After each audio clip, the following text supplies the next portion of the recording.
You wouldn't believe these impressive, mind-blowing steroid scams, false starts, unfair disqualifications, and controversial world records. The dark secrets of track and field are about to be exposed.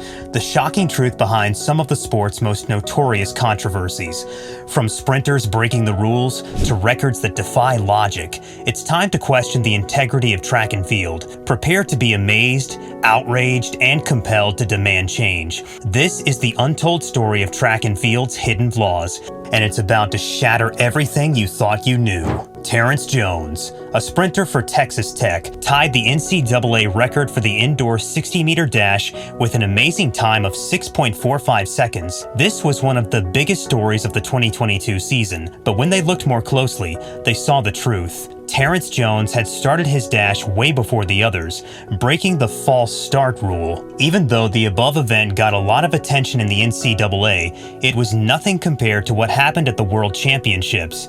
An aspiring track and field star named Devon Allen was kicked out of a race because he had a very slow response time that was close to being illegal. Devon Allen made a short, passionate protest, but his hopes of getting on the stage were quickly crushed when he was dragged out of the stadium. This makes me wonder if the current rule about fake starts is fundamentally wrong. To figure out where this rule came from, we have to go back to a study that 7 Finnish players did. Even though their study was important at the time, it had a major flaw: a small sample size. The study said that the fastest reaction time was faster than 0.1 seconds, but it didn't take into account the wide range of options from athletes around the world. Even in their small study group, people took as little as 0.08 seconds to respond. This makes it hard to believe that the 0.1 second standard is accurate. A good case can be made. Shouldn't the false start rule be changed to set a more fair standard? Proposals like 0.07 or 0.75 seconds come up as good options that, if accepted, would have kept talented sprinters like Julian Alfred and Devon Allen from being disqualified from the 2022 World Championships. Accepting this change would let these athletes' amazing starting skills shine through, making the sport more interesting and fair. In February 1996, Donovan Bailey set a world record in the indoor 50-meter dash that was impressive but not very likely to hold up. Donovan Bailey got off to an amazing start, which put him way ahead of his competitors and made people suspicious right away. But even though it was clear that something was wrong, nothing was done to fix it. The record-setting time of 5.56 seconds hasn't been broken yet, and many people don't understand why the sport won't fix obvious problems. For the sake of justice and to keep the sport's reputation, records like Donovan Bailey must be carefully looked at using modern standards.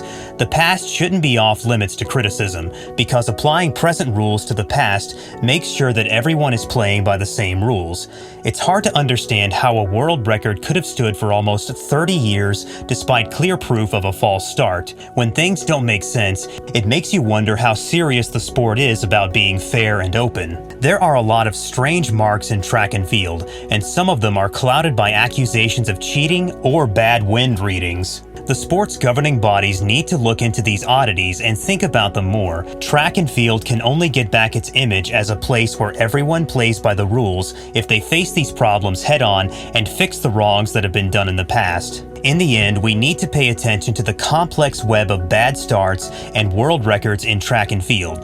The need to reevaluate the false start rule, review records that aren't clear, and take strict steps to ensure fairness has become a top priority.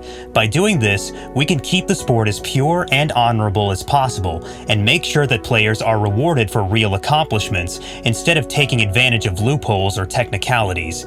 It's time to straighten out all the problems and put track and field back where it belongs. That's all I have time for today, but I want to remind you to give this video a thumbs up and subscribe to our channel so I can personally thank you for watching, and I'll catch you in the next video.